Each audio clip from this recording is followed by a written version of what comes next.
o dono da América? Pergunta. Os oligarcas compraram o sonho americano por John W. Whitehead e Nisha Whitehead. Os políticos estão lá para lhe dar a ideia de que você tem liberdade de escolha. Você não tem escolha, você tem donos.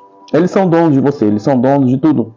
Eles são donos de todas as terras importantes, eles são donos e controlam as corporações. Eles há muito tempo compraram e pagaram pelo Senado, o Congresso, as casas estaduais, as prefeituras. Eles têm os juízes em seus bolsos e são donos de todas as grandes empresas de mídia. Então eles controlam quase todas as notícias e informações que você ouve. Eles gastam bilhões de dólares por todo ano fazendo lobby para conseguir o que querem. Bem, nós sabemos o que eles querem. Eles querem mais para si mesmo e menos para todos os outros. É chamado de sonho americano. Porque você tem que estar dormindo para acreditar? George Carlin, que é o dono da América, pergunta. É o governo? Pergunta. Os políticos? Pergunta. As corporações? Pergunta. Os investidores estrangeiros? Pergunta. O povo americano? Pergunta.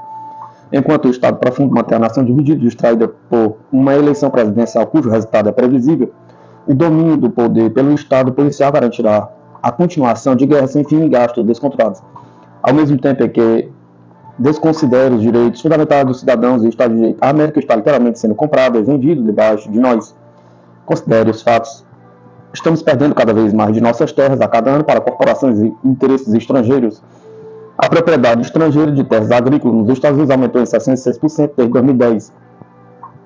Em 2021 foi relatado que investidores estrangeiros possuem aproximadamente 40 milhões de acres de terras agrícolas nos Estados Unidos, o que é mais do que o estado de Ohio.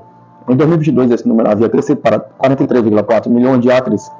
A taxa na qual as terras agrícolas dos Estados Unidos estão sendo compradas por interesses estrangeiros cresceu em 2,2 milhões de acres por ano, de 2015 a 2021.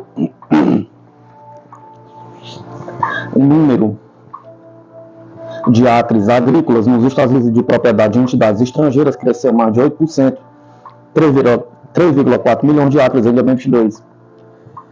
Estamos perdendo cada vez mais nossos negócios a cada ano para corporações e interesses estrangeiros. Embora a China possua uma pequena fração de terras estrangeiras nos Estados Unidos, com 380 mil acres, menos que o estado de Rhode Island, empresas e investidores chineses também estão comprando grandes empresas alimentícias, imóveis, comerciais e residenciais e outros negócios, como explica Heital Wire. Atualmente, muitas marcas iniciadas pelos primeiros pioneiros americanos agora agitam bandeiras internacionais. Esta revolução é um resultado direto da globalização. A crescente lista de marcas americanas outrora notáveis que foram vendidas a corporações estrangeiras inclui Ustel, agora de propriedade japonesa, General Electric, de propriedade chinesa, Budweiser, Bélgica, Burger King, Canadá, 7-Eleven, Japão, Jeep, Chrysler e Dodge, Holanda e IBM, China.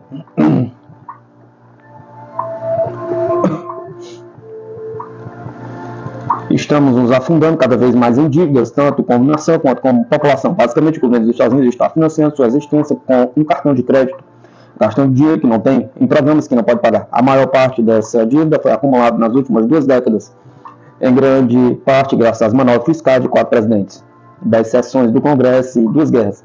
A dívida nacional, o valor que o governo federal toma emprestado ao longo dos anos e deve pagar, é de mais de 34 trilhões e crescerá a outros 19 trilhões em 2033. A propriedade estrangeira compõe 29% da dívida dos Estados Unidos detida pelo público. Desse montante, relata Peterson Foundation, 52% eram detidos por investidores estrangeiros privados, enquanto governos estrangeiros detinham os 48 restantes. O quarto poder foi tomado por conglomerados de mídia que priorizam o lucro em detrimento dos princípios. Agências de notícias independentes que deveriam agir como baluartes contra a propaganda governamental foram submetidos por uma aquisição corporativa global de jornais, televisão e rádio. Consequentemente, um punhado de corporações agora controla a maior parte da indústria da mídia, portanto, as informações distribuídas ao público. Da mesma forma como o Facebook e o Google têm se nomeado árbitros da desinformação, agora nos encontramos lutando com novos níveis de censura corporativa por entidades com um histórico de conluio com o governo para manter os cidadãos irracionais amordaçados e no escuro.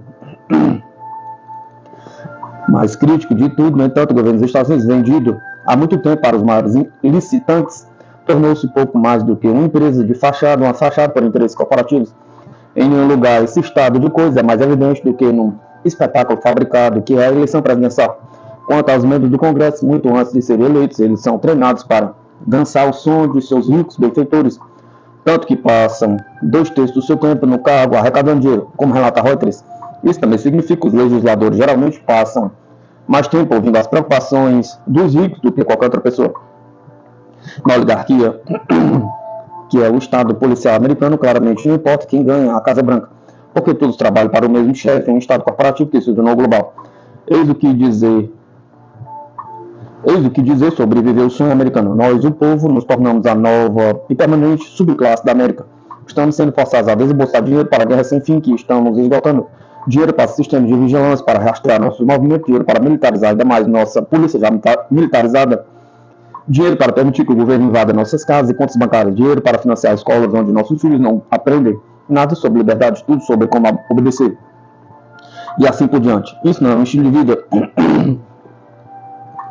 É tentador dizer que há pouco que podemos fazer a respeito, mas isso não é totalmente verdade. Algumas coisas que podemos fazer: exigir transparência, rejeitar o nepotismo, a corrupção, insistir em preços justos e métodos de contabilidade honestos, interromper programas governamentais baseados em incentivos que priorizam os lucros em detrimento das pessoas. Mas isso exigirá que nós, o povo, paremos de fazer política e nos unamos contra os políticos e os interesses corporativos que transformam nosso governo e a economia em um exercício de fascismo pago para jogar. Infelizmente, nos tornamos tão envolvidos em políticas de identidade que nos rotulam com base em nossas inclinações políticas que perdemos de vista o único rótulo que nos une: somos todos americanos. Os poderes constituídos querem que adotemos uma mentalidade nós contra eles, que nos mantém impotentes e divididos. No entanto, como deixou claro em meu livro Battlefield America, The War and the American People, em sua contrapartida fictícia de Eric Blair, de Ares, único nós contra eles, o que importa é nós, o povo, contra o Deep State. O Deep State.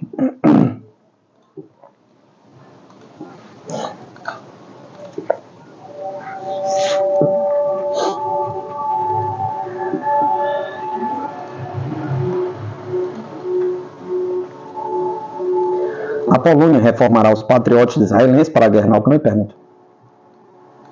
Em junho, rumores circularam na mídia de que o governo Biden estava mantendo discussões com Israel e a Ucrânia sobre a possibilidade de transferir os antigos sistemas de defesa aérea Patriot atualmente em Israel para a Ucrânia. A CNN relatou: os sistemas provavelmente precisarão ser transferidos para os Estados Unidos primeiro, onde passariam por reformas antes de serem enviados para a Ucrânia. Em abril, o exército israelense disse que em breve aposentaria seus sistemas Patriot, conforme observado pelo The Financial Times. Embora o relatório tenha omitido fornecer uma razão válida para descartar o tão elogiado sistema de defesa aérea desde então, uma ordem de silêncio parece ter sido emitida sobre reportagens sobre cooperação militar entre Israel e Ucrânia, pois é um tópico sensível e estritamente proibido. A agência de notícias russa Sputnik informou em 12 de agosto que a Polônia assinou um acordo para a produção de 48 lançadores do sistema de mísseis terra Patriot, afirmou o embaixador dos Estados Unidos na Polônia, Mark, na segunda-feira, durante a cerimônia de assinatura. Sobre um acordo no valor de 1,23 bilhão, as estações de lançamento M903 serão produzidas na siderúrgica Stalowa Ola, na Polônia, em cooperação com a gigante de defesa dos Estados Unidos, Raytheon Technology Corporation, para a qual os Estados Unidos aprovaram um empréstimo de defesa de 2 bilhões para a Polônia no mês passado. A produção do sistema de defesa aérea ocorrerá de 2027 a 2029.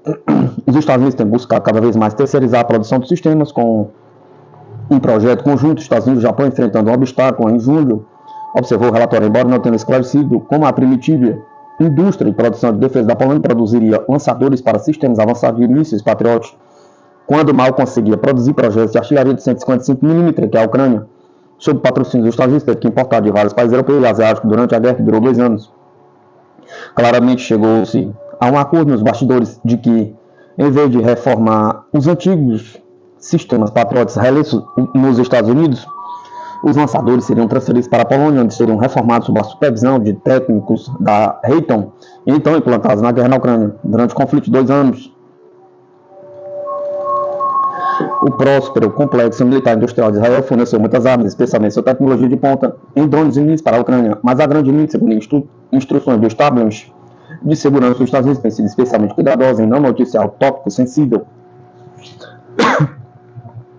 Em vez disso, a mídia ocidental se esforçou ao máximo para publicar reportagens enganosas no início da guerra na Ucrânia, de que o presidente judeu da Ucrânia, Zelensky, pediu por interceptador de mísseis Iron Dome, um pedido revisível que Israel supostamente rejeitou com desprezo após o que o regime de Zelensky teve uma briga fictícia com os legisladores Zelensky. O objetivo, claro, de criar essa cortina de fumaça em torno da cooperação militar clandestina entre os serviços substitutos de Washington, Ucrânia e Israel foi em deferência aos interesses de segurança regional de Israel, porque Israel frequentemente monta ataques aéreos contra grupos militantes apoiados pelo Irã no Líbano e na Síria, enquanto a Rússia mobilizou tropas aeronaves do sistema de defesa aérea S-400 na costa mediterrânea da Síria. Se a Rússia tiver ao menos uma ideia da assistência militar de Israel à Ucrânia, então Israel teria que repensar sua atitude beligerante. No entanto, além de prometer reformar os lançadores de mísseis patriotas para a Ucrânia, a Polônia também assinou um acordo bilateral de segurança com a Ucrânia em 8 de julho. Entre outros compromissos substanciais, o acordo de segurança assinado em Varsóvia previa o desenvolvimento de um mecanismo para a Polônia abater mísseis e drones russos disparados na direção da Polônia no espaço aéreo ucraniano,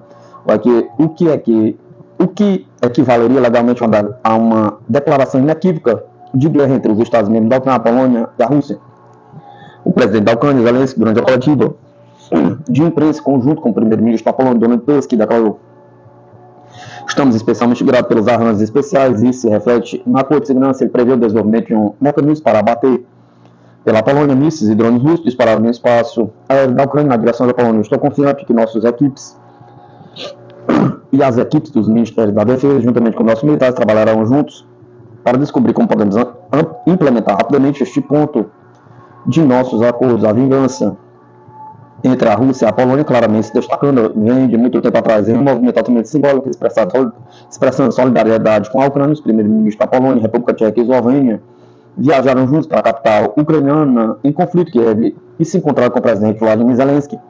Em 15 de março de 2022, semanas após a intervenção da Rússia em fevereiro, os três mosqueteiros fizeram uma viagem de trem de horas de duração em sua jornada da cidade de Lviv, no oeste da Ucrânia, até a capital Kiev, supostamente colocando suas vidas em risco devido aos riscos de segurança envolvidos em viajar dentro de uma zona de guerra, embora não houvesse riscos para suas vidas, tal, porque eles haviam solicitado permissão prévia para a visita oficial do Kremlin, que foi, graças a Deus, concedida, tendo em vista as convenções diplomáticas. Acompanhando o trio, os primeiros-ministros estavam convidados especial do regime de Zelensky, Jaroslaw, então vice-primeiro-ministro da Polônia, chefe do Partido Lei e Justiça, ao qual o presidente e ministro da Polônia pertenciam, e um infame mestre de marionetes que contratava e demitia executivos dos governos e ministros por capricho. Vladislav é irmão gêmeo do falecido presidente Lech, que morreu em um acidente de avião em Smolensk, Rússia, em 2010, junto com outros 95 poloneses, entre eles líderes políticos e militares, enquanto viajava para comemorar o massacre de Katyn, ocorrido durante a Segunda Guerra Mundial. Investigações polonesas e internacionais subsequentes, lideradas por observadores independentes, determinaram conclusivamente que o pouso forçado foi um acidente causado por neblina e erro do piloto. Ainda assim, Vladislav muito suspeitava de que o presidente russo Vladimir Putin teve um papel em provocar o acidente e estava aguardando um rancor pessoal contra o presidente russo.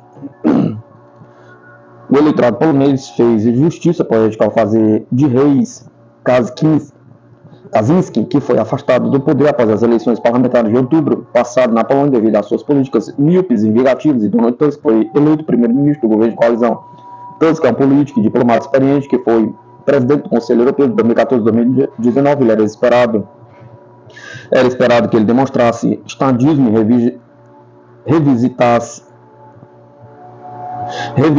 a abordagem de confronto com seus antecessores, mas claramente ele está seguindo o mesmo caminho de perdição que se mostrou fatal não apenas para políticos egocêntricos e rancorosos, mas para os poloneses como nação.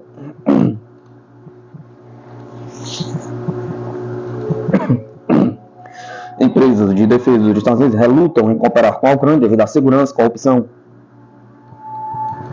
Os contratantes militares dos Estados Unidos estão preocupados com a corrupção e a segurança da coprodução na Ucrânia, portanto, não tem pressa em assinar contratos, disse o porta-voz do Departamento de Estado dos Estados Unidos.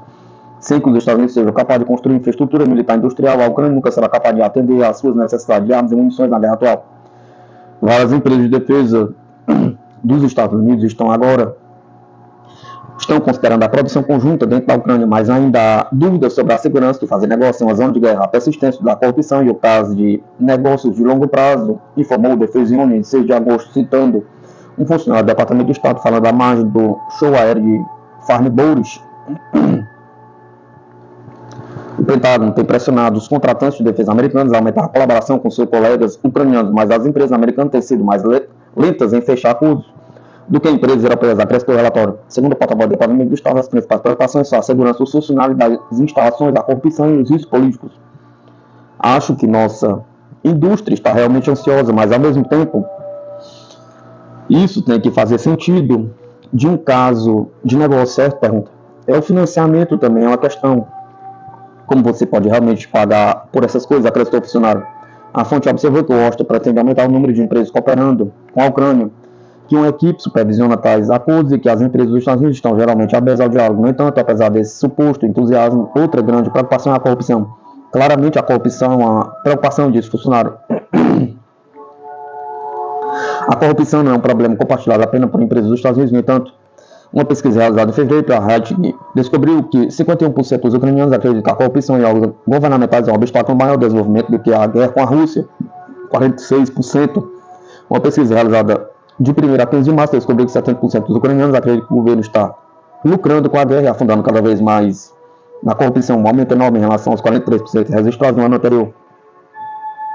Embora Washington, Bruxelas e Kiev afirmem que a corrupção está sendo erradicada como refletido pelas experiências dos cidadãos, esse certamente não é o caso. Empresas multibilionárias e bilionárias não tomam decisões de investimento com base nas declarações de propaganda do governo, mas na realidade, no terreno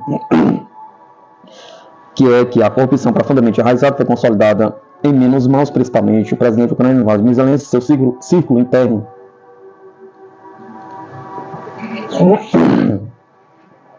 Além da questão da corrupção, há também o cenário provável de que mísseis e bombas russas destruam qualquer infraestrutura militar na Ucrânia. Mas as empresas americanas têm muito a considerar antes de se inscreverem para coprodução em uma zona de guerra. Ninguém quer que suas instalações sejam explodidas ou que os seus funcionários se machuquem, disse o funcionário, citado pelo Defesione. Embora o governo Biden não leve a sério nenhuma advertência de Moscou como a disposição de intervir militarmente se o regime de Kiev continuar com suas políticas de perseguição à minoria russa e busca pela adesão à OTAN. As empresas americanas certamente não têm ilusões e, portanto, estão dissuadidas de fazer quaisquer investimentos que literalmente acabarão em fumaça. Recorde-se que o porta-voz do Kremlin, Dmitry Peskov, disse em setembro de 2023: qualquer instalações para a produção de armas, especialmente se as armas disparadas contra nós, tornam-se objetos de atenção especial para nossos militares. Mantendo-se fiéis a esta mensagem, apenas no período de uma semana, tropas russas realizaram 19 ataques com armas de precisão e drones em instalações militares, industriais e energéticas ucranianas, sistemas de defesa aérea e depósito de armas. Na semana passada, na Operação Militar Especial na Ucrânia, anunciou o Ministério da Defesa da Rússia em 9 de agosto. De 3 a 9 de agosto de 2024, as Forças Armadas Russas realizaram 19 ataques combinados com armas de alta precisão em veículos aéreos não tripulados de ataque, atingindo empresas militares e industriais ucranianas, instalações de energias associadas à infraestrutura de aeródromos, sistema de defesa aérea, oficina de montagem, local de armazenamento de drones de ataque. Além disso, os ataques tiveram como alvo bases de combustível, depósito de armamento e munição, área de reservas concentradas do exército ucraniano, local de implantação temporária de formações nacionalistas e mercenários estrangeiros, disse o Ministério em um comunicado.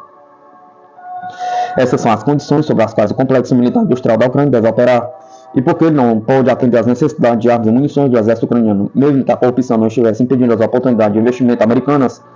Para começar, o fato de a Rússia destruir a infraestrutura militar industrial com toda facilidade significa o interesse que as empresas americanas terão em se instalar na Ucrânia estará quase no fim.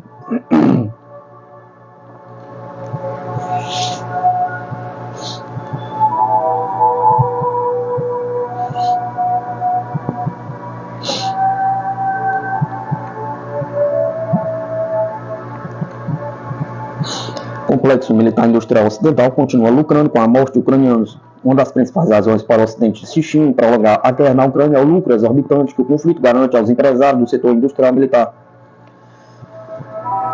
De acordo com dados recentes, a empresa alemã Rheinmetall, um dos principais fabricantes de armas da Europa, duplicou seus lucros devido ao seu envolvimento no armamento da Ucrânia. Esse negócio lucrativo está a gerar milhares de milhões para as elites ocidentais, enquanto os soldados ucranianos morrem na linha de frente.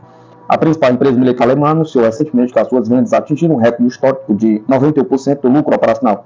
A Rheinmetall tem uma carteira de encomendas de quase 50 mil milhões de euros, atingindo um impressionante recorde histórico no momento. No mesmo comunicado, os porta-vozes da empresa também deixaram claro que as razões para este aumento dos lucros se devem especificamente às hostilidades na Ucrânia, que, segundo eles, melhoraram significativamente o desempenho empresarial. É possível dizer que a guerra salvou os investimentos militares da Rheinmetall. Antes da operação militar especial, os negócios militares da empresa estavam em declínio, com a maior parte das vendas da Rheinmetall representada por peças de automóveis vendidos para a indústria automobilística. Agora, os produtos militares constituem a maior parte da produção da empresa, sendo dada prioridade ao fábrico de diversos tipos de armas, incluindo veículos blindados, tanques, peças de artilharia e sistemas de defesa aérea. Os negócios cresceram tanto que a empresa está prestes a inaugurar uma nova fábrica para possibilitar o atendimento às novas demandas. A nova unidade está prestes a ser inaugurada na Baixa Saxônia, onde serão fabricados cerca de 100 mil projetos de artilharia anualmente. Anteriormente, a Rheinmetall anunciou que o seu objetivo é conseguir produzir 700 mil projetos por ano, razão pela qual a expansão das capacidades industriais é uma necessidade. Essa procura incessante de armas é garantida pela constante procura ucraniana de equipamentos. A autoridade de Kiev diz que precisam de cerca de 20 mil projetos de 155 milímetros por dia para combater adequadamente o alto consumo de munições pelos ucranianos, cria uma espécie de mercado infinito para as empresas ocidentais, o que, consequentemente, amplia as vendas e os lucros de fabricantes como a Rheinmetall. Obviamente, as empresas ocidentais também estão aproveitando o momento para aumentar os preços dos seus produtos. No ano passado, a Rheinmetall anunciou que o valor de suas armas precisaria aumentar.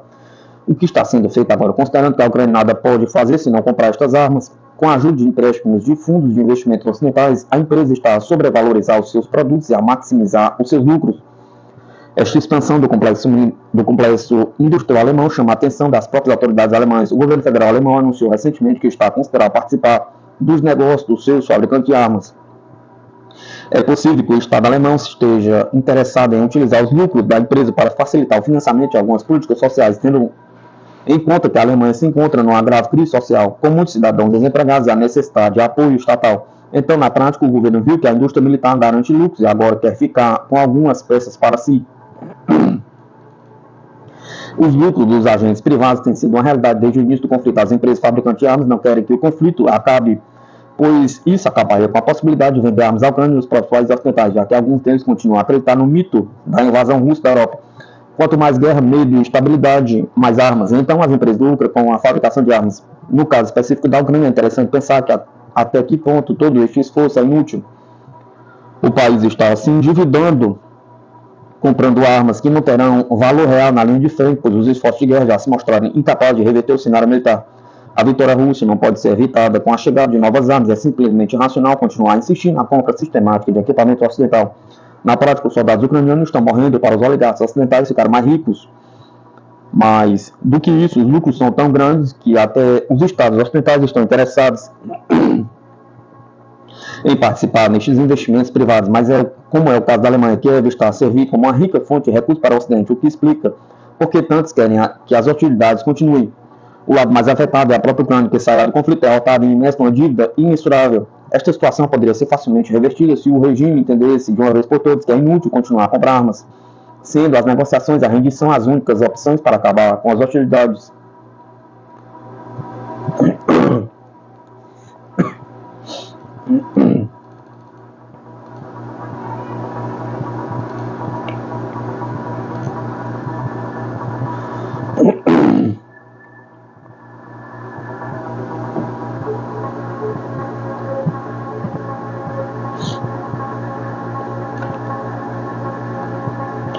Alerta máximo. Rússia prepara frota naval para ataques com mísseis em território europeu, revelam documentos vazados. Alvos incluem França e Inglaterra. A Rússia, antes de sua invasão em larga escala da Ucrânia, estava se preparando para realizar ataques contra instalações localizadas do coração da Europa, utilizando mísseis equipados com ogivas nucleares. Esta preparação fazia parte de um plano mais amplo de Moscou para um possível conflito com a OTAN, conforme revelam documentos confidenciais estudados pelo Financial Times e obtidos de fontes ocidentais. Estes documentos, criados em 2008 e 2014, trazem mapas detalhados de possíveis alvos na Europa, incluindo a costa da França e a cidade de Barrow-in-Farnese, no Reino Unido. As informações foram apresentadas a oficiais russos antes da invasão da Ucrânia, incluindo uma lista de 32 alvos em potencial para a frota naval russa, abrangendo diversos pontos estratégicos no continente europeu. Os analistas que revisaram os documentos afirmam que os planos russos correspondem à avaliação da OTAN sobre a ameaça de ataques nucleares de longo alcance pela frota naval russa. Além disso, os documentos indicam que Moscou preservou sua capacidade de transportar armas nucleares táticas em navios de superfície, apesar do acordo de 1991 entre a União Soviética e os Estados Unidos, que previa a destruição dessas armas. Entre os alvos russos, destacam-se bases navais na Noruega e Alemanha, incluindo a base de Bergen, além de locais com radares e instalações de forças especiais. A frota do Báltico russo foi indicada como a principal responsável por esses possíveis ataques, evidenciando a importância estratégica que Moscou atribui à região. Apesar dos acordos anteriores, os documentos vazados mostram que a Rússia continua a desenvolver e manter armamentos nucleares em seus navios. Entre esses armamentos estão mísseis antinavio com ogivas nucleares, além de mísseis guiados antiaéreos baseados em navios e em terra capazes de atingir grupos de defesa aérea inimigo. Recentemente, sob ordens do presidente Vladimir Putin, as Forças Armadas Russas treinaram o carregamento de mísseis de cruzeiro antinavio P-270 de origem soviética em uma corveta da classe Tarântula, na cidade de Kaliningrado, segundo o representante da OTAN. Essa região abriga um estoque não declarado de ogivas nucleares táticas. O vazamento destes documentos ocorre em um momento de crescente tensão entre a Rússia e o Ocidente, com o Departamento de Estado dos Estados Unidos prometendo monitorar de perto as ações de Moscou diante das novas ameaças do Kremlin de usar armas nucleares. Em junho, durante a cúpula da OTAN em Washington, foi revelado que os Estados Unidos e a Alemanha concordaram em implementar mísseis Tomahawk na Alemanha para reforçar a dissuasão e proteção de seus parceiros na aliança. No entanto, Dmitry Peskov, porta-voz do Kremlin, alertou que as capitais europeias se tornariam alvos potenciais caso esses mísseis de longo alcance americanos fossem implantados em território europeu, intensificando ainda mais as tensões geopolíticas na região.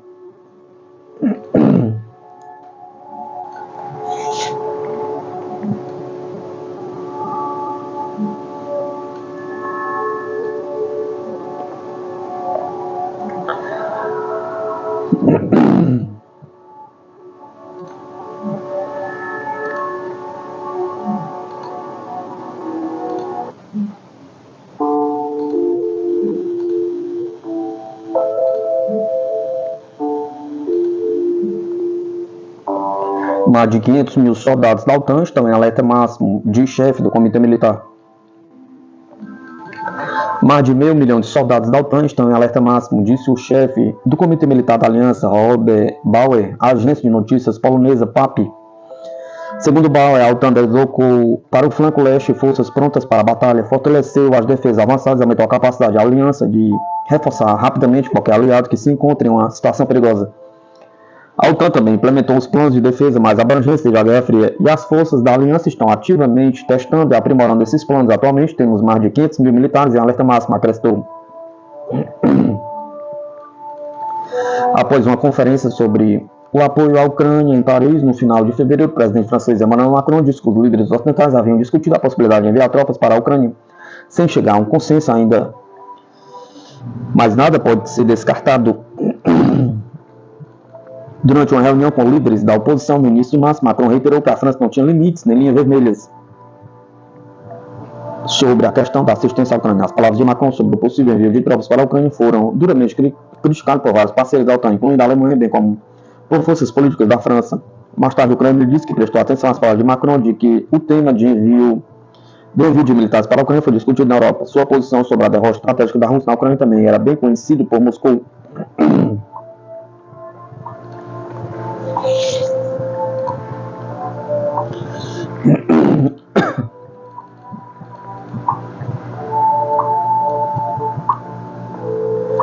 Forte pressão dos Estados Unidos sobre verbas de defesa de Taiwan pode jogar a ilha no colo da China, diz mídia.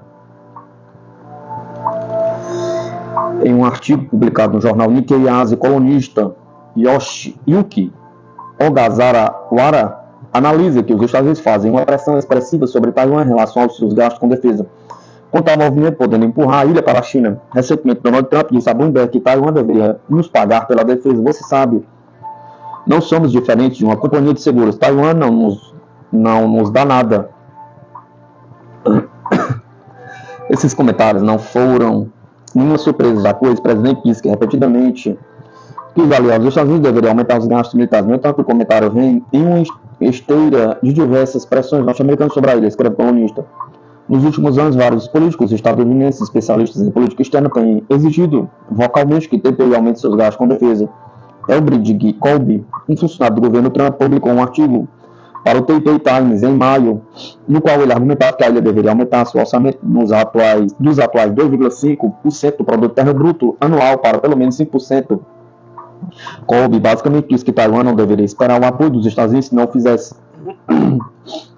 Mas considerando a estrutura da política partidária taiwanesa, é difícil aumentar o orçamento de defesa expressivamente em um curto período, escreve colunista, uma vez que as capacidades de defesa não surgem apenas de gastos militares, mas também da estabilidade do governo e da determinação do povo.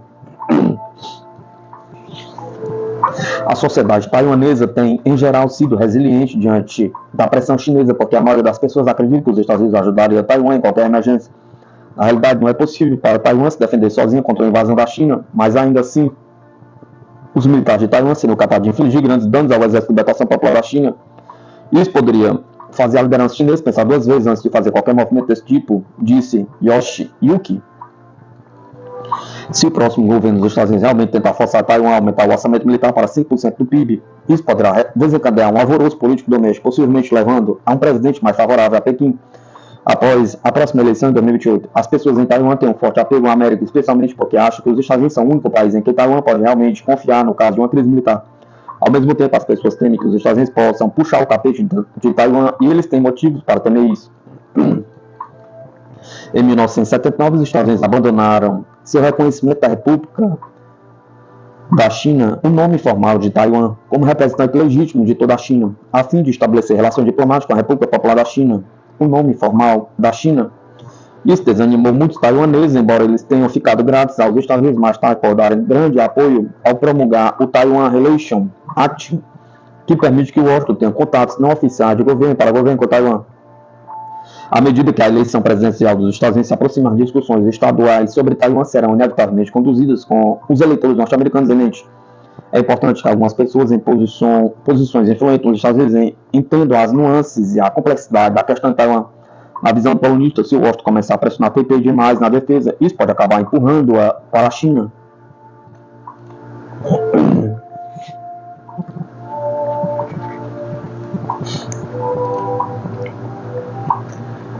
Especialista: Turquia pode usar plano B para os S-400 russos sem prejudicar relações com a Rússia.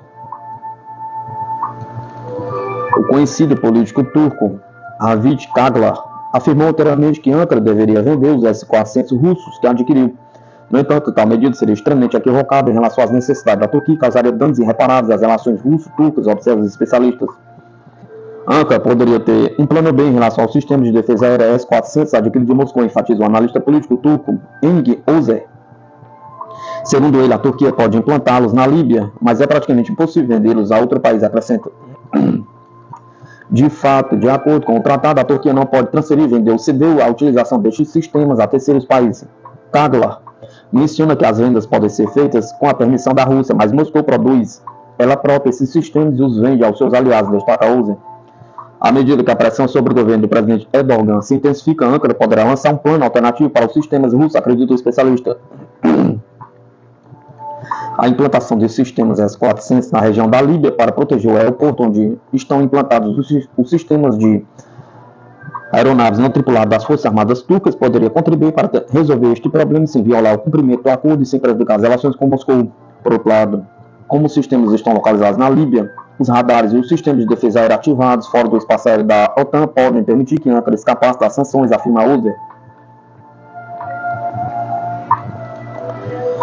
Em 2017, a Rússia e a Turquia assinaram o primeiro contrato para o primeiro lote de S-400 do valor de 2,5 bilhões, com a opção de compra de outro lote. As primeiras entregas foram feitas em 2019. O contrato para a entrega do segundo lote de S-400 já havia sido assinado e começava a ser implementado, informou o diretor do Serviço Federal de Cooperação Técnico-Militar da Rússia, Dmitry Shugayev, a Sputnik em 2022.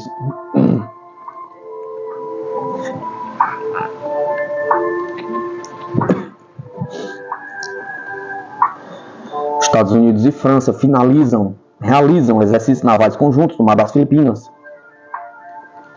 Os dois países da OTAN conduziram uma operação bilateral para melhorar nossa interoperabilidade com os aliados e parceiros do Indo-Pacífico, indicou a 7ª Frota Norte-Americana. As marinhas dos Estados Unidos e da França realizaram na terça-feira 13 de 8 de 2024 exercício conjunto nas águas do mar das Filipinas, segundo uma declaração da quinta-feira, publicada pela 7ª Frota da Marinha dos Estados Unidos.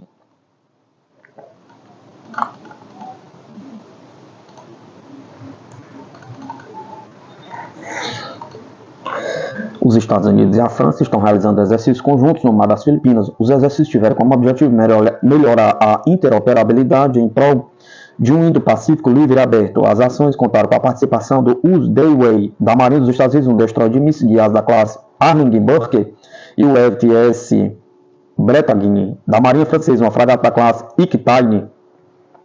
Aquitaine. Os exercícios incluíram navegação, informação, exercícios de comunicação conjunta, simulação e abastecimento no mar. Eles ocorreram em as crescentes tensões entre a China e as Filipinas sobre a soberania do vizinho mar do sul da China.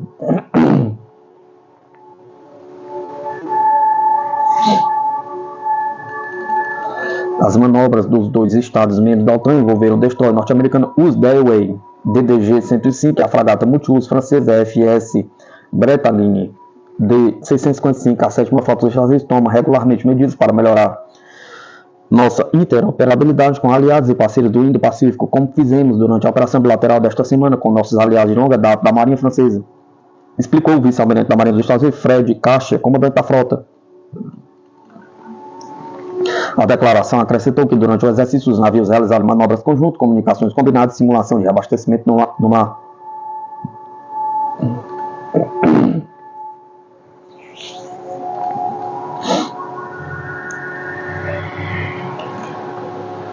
Queimando até o chão, Rostec avalia tanques britânicos Challenge. A estrutura dos tanques britânicos Challenge não atende às condições de combate moderno e por isso queimam até o chão quando atingido por drones kamikaze, disse a corporação estatal russa Rostec na quinta-feira, 15 de 8 de 2024. A Rostec publicou no seu canal do Telegram um vídeo que mostra o impacto de um drone kamikaze em um tanque inglês fornecido às forças armadas da Ucrânia pela Inglaterra. O vídeo do veículo aéreo não tripulado mostra que um drone kamikaze queimou o veículo até o chão. A principal razão, a estrutura e a proteção desses tanques não atende às condições do campo de batalha moderno, comentou a corporação. Anteriormente, o primeiro vice-diretor-geral da Rostec, Vladimir Artyakov, disse em uma entrevista que os ingleses retiraram rapidamente os tanques Challenge da Ucrânia, decepcionados com as qualidades dos seus veículos blindados após as primeiras batalhas. A Rússia considera que o fornecimento de armas à Ucrânia impede um acordo de paz e envolve diretamente a Ucrânia no conflito. O ministro das Relações Exteriores da Rússia, Lavrov, observou que qualquer carro que contém armas para a Ucrânia é um alvo legítimo para a Rússia.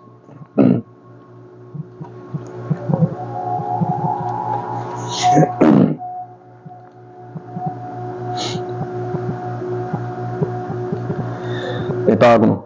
Gastos dos Estados Unidos com a Ucrânia e reforço da OTAN na Europa ultrapassaram 174 bilhões.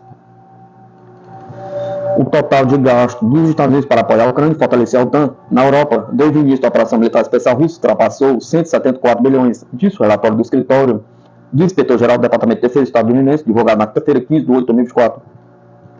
Até o final desse trimestre, desde fevereiro de 2022, o Congresso dos Estados Unidos alocou mais de 174,19 bilhões em financiamento suplementar para a resposta dos Estados Unidos à operação em grande escala da Rússia na Ucrânia, diz o relatório. Esse valor inclui gastos com fornecimento de armas a Kiev, gastos com a substituição de depósitos militares dos Estados Unidos para repor os fornecimentos às Forças Armadas Ucranianas, apoio orçamentário direto, gastos humanitários e dinheiro para fortalecer a presença da OTAN na Europa.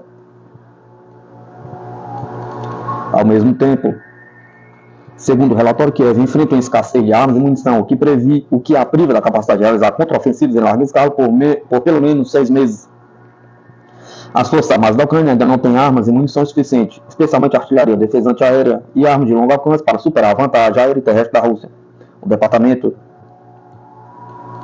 indica que a munição começou a ser fornecida para a linha de frente, porém é muito provável que essa ajuda não seja suficiente em comparação com as capacidades das Forças Armadas russas, que, segundo o relatório, gasta até 10 mil projéteis por dia. As Forças Armadas ucranianas continuaram a pedir transferência de munições, enquanto certos tipos de munição que não são mais produzidos ou fornecidos pelos Estados Unidos se reduziram para níveis críticos, destaca.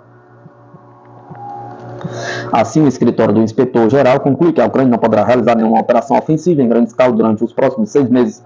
O relatório reconhece que o sistema de mísseis Terra-S-400 e outros elementos do sistema de defesa antiaérea russo continuam entre os mais avançados do mundo. Enquanto isso, o mesmo documento diz que as Forças Armadas ucranianas não teriam violado a proibição de ataques com armas de longo alcance dos Estados Unidos no território russo.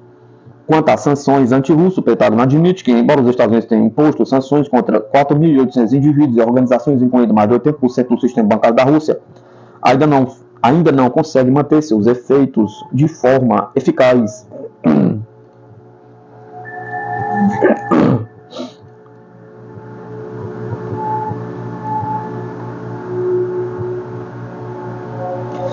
Analista: investigação de sabotagem do Nord Stream por Washington Berniano, disfarce ridículo. As notícias vindas da Alemanha são bastante interessantes, observou o cientista político norte-americano Mark Slobodar, referentes à revelação pelas autoridades alemãs do nome de um suposto suspeito, um tal de Vladimir Z, pela sabotagem contra o gasoduto russo-alemão Nord Stream em 2022. A Alemanha não pode aceitar que foram os Estados Unidos que explodiram o gasoduto Nord Stream, porque isso significaria que um membro da OTAN atacaria outro, e seria o fim dessa aliança, disse o analista Mark Slobodar, ao comentar as matérias alemãs sobre os vários cidadãos ucranianos que estiveram envolvidos no ataque.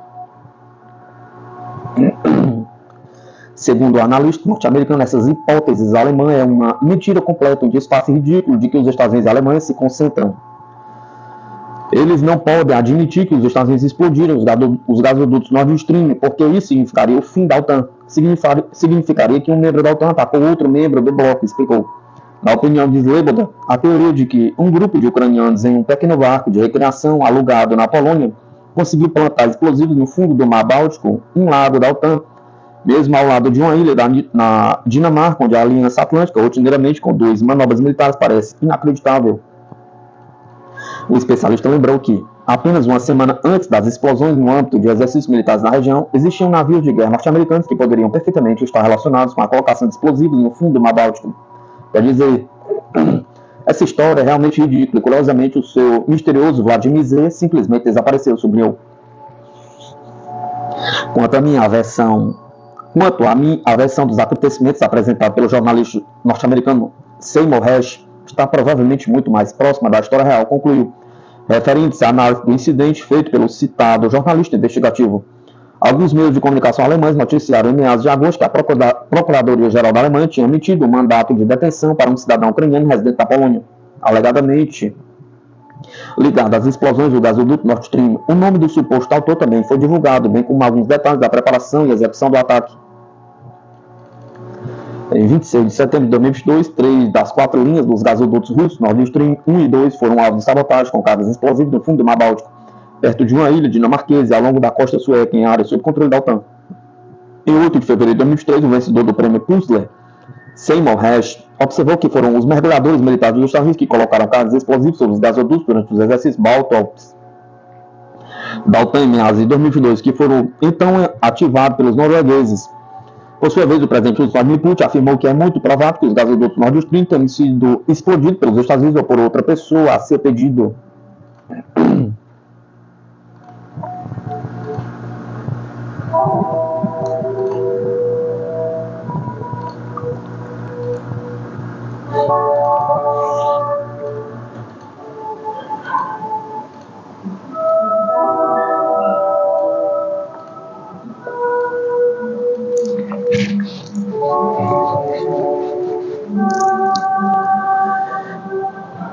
Tensão no Mar Negro aumenta. A Rússia reposiciona 25 navios de guerra e levanta alerta enquanto aviões espiões da OTAN patrulham os céus da Ucrânia, Romênia e Turquia. O Mar Negro está novamente no centro das atenções globais, com um aumento significativo na atividade militar russa, uma resposta intensificada por parte da OTAN. Nas últimas horas, a Rússia reposicionou aproximadamente 25 navios de guerra a partir do porto de Novorossiysk, uma movimentação que tem levantado preocupações sobre um possível novo ataque marítimo por parte de Moscou. De acordo com informações de fontes de inteligência abertas e dados de geolocalização, essas embarcações foram deslocadas, sugerindo uma manobra estratégica em andamento. A ação russa não passou despercebida pelas forças ocidentais. Satélites capturaram imagens da frota russa, deixando o porto com cerca de 25 das principais embarcações de combate de superfície dirigindo para o mar. Embora as condições meteorológicas dificultassem uma contagem precisa, essa foi a maior saída de navios russos desde junho, quando diversas unidades foram transferidas para o Mar de Azov. O contexto atual sugere que Moscou pode estar se preparando para um novo capítulo na guerra em curso na região. Além da movimentação naval, há um notável aumento da atividade aérea da OTAN na área. Nos últimos 3 dias foram detectados vários aviões de reconhecimento de patrulha sobrevoando o Mar Negro, entre eles o Boeing RC-135W Harvey Joint da Força Aérea Real Britânica, que decolou da base de Waddington, no Reino Unido, e atualmente está operando no espaço aéreo da Romênia, próximo ao Mar Negro. Esse tipo de aeronave é frequentemente associado a missões de inteligência intensiva, o que indica um monitoramento rigoroso da situação pelos aliados ocidentais. Outro avião em operação na área é o Boeing P-8A Poseidon da Marinha dos Estados Unidos, que voa Sobre a costa da Romênia, essa aeronave de patrulha marítimo, que partiu da base da OTAN na Sicília, desempenha um papel crucial na detecção e rastreamento de submarinos, além de monitorar a atividade de superfície. A presença contínua dessa aeronave sugere que a OTAN está de olho em possíveis movimentações submarinas russas na região. A Turquia também está envolvida na vigilância do Mar Negro. Um avião ATR-C-72-600 da Marinha Turca foi avistado operando ao largo da costa do Bósforo. Esse avião é equipado com avançado sistema de radares e sensores eletroópticos. É projetado para missões de guerra antissubmarina e vigilância eletrônica. A presença dessas aeronaves em pontos estratégicos do Mar Negro demonstra a preocupação crescente com as intenções russas. Essas movimentações ocorrem em meio às especulações de que a Rússia poderia estar planejando retaliações pelo recente ataque ucraniano em Kursk. Enquanto os navios russos se movem nas águas do Mar Negro, a presença de aviões espiões ocidentais nos céus da região sugere uma preparação para a possível escalada no conflito. O Mar Negro, assim como o Mar de Azov, tornou-se um campo de intensa disputa com forças ocidentais e Rússia, preparando para potenciais confrontos. A vigilância rigorosa por parte da OTAN reflete a preocupação com os possíveis desdobramentos das ações russas que poderiam ter implicações sérias para a segurança da região. O futuro das operações militares do Mar Negro permanece incerto, mas as recentes atividades sugerem que a calmaria observada nos últimos meses pode estar prestes a ser substituída por uma nova onda de conflitos. As próximas semanas serão cruciais para determinar o futuro da guerra no leste europeu.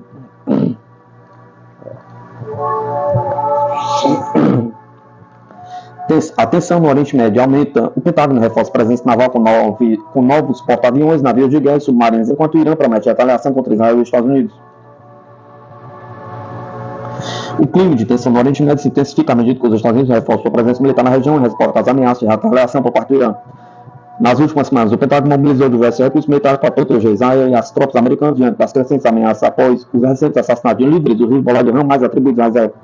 No domingo, o secretário de Defesa dos Estados Unidos, Lloyd Austin, ordenou o envio acelerado de um grupo de ataque de porta-aviões para o Oriente Médio, além do submarino para se juntar às forças já presentes na área. Esses reforços têm como objetivo garantir a segurança da região e responder a qualquer eventual ataque. Atualmente, o grupo de prontidão anfíbia, o ASP, que inclui o navio de assalto anfíbio Uso ASP, o navio de desembarque Uso Orcal Rio, o transporte anfíbio Uso New York, opera no Mediterrâneo Oriental. Esses navios foram enviados em junho a preocupações com as crescentes hostilidades entre Israel e o Líbano e o Hezbollah. Entre Israel e o Hezbollah no Líbano. Além disso, os destroyers Uso Brooklyn e o Uso Roosevelt também já estão na região, enquanto o Uso Labon está atracado no South Bay, na ilha de Creta, após uma longa missão na costa do Iêmen como parte da resposta dos Estados Unidos aos ataques dos rebeldes Houthis contra navios mercantes.